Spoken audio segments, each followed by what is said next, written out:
மாண்புமிகு தமிழ்நாடு முதலமைச்சர் திரு மு.க.ஸ்டாலின் அவர்கள் தமிழ் இலக்கியத்திற்கு வளம் சேர்க்கும் எழுத்தாளர்களை ஊக்குவித்து 2024ஆம் ஆண்டிற்கான இலக்கிய மாமணி விருதுகளை வழங்கி சிறப்பித்தார்.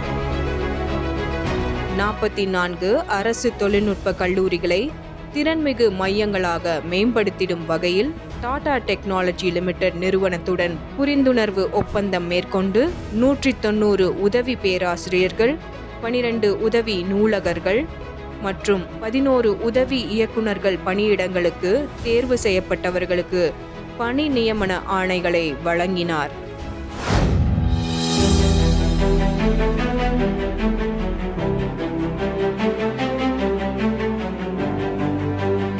கோயம்புத்தூர் மாவட்டத்தில் 165 ஏக்கர் பரப்பளவில் 208.5 கோடி ரூபாய் செலவில் நவீன வசதிகளுடன் உலக தரத்திலான செம்மொழி பூங்காவினை திறந்து வைத்தார்.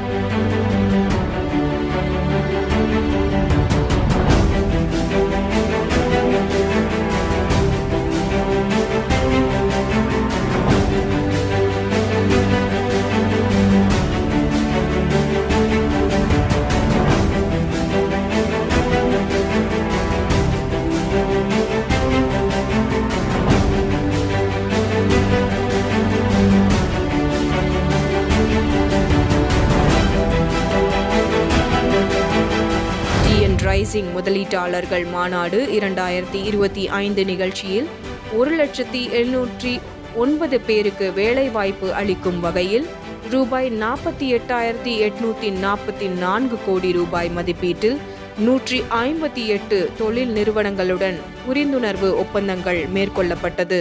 ஈரோட்டை பற்றி சொல்லணும்னா இது மஞ்சள் நகரம், சந்தன நகரம், தொழில் நகரம், ஜவுளி நகரம், கைத்தறி நகரம், இயற்கை நகரம், விடுதலை வீரர்களை தந்த நகரம்.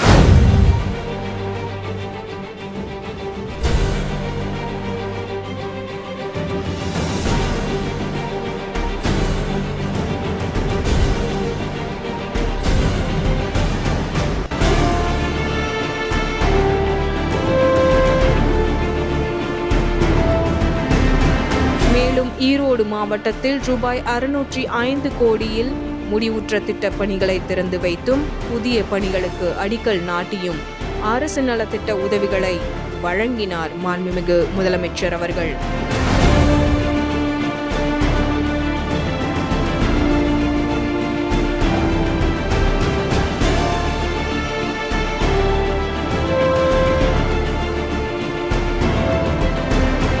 ஈரோடு மாவட்டத்தில் 4,90,00,000 ரூபாய் செலவில் சுதந்திர போராட்ட வீரர் தீரன் சின்னமலையின் படைத்தளபதி சுதந்திர போராட்ட வீரர் மாவீரன் பொல்லான் அவர்களின் முழு திருவுருவச் சிலையை திறந்து வைத்தார்.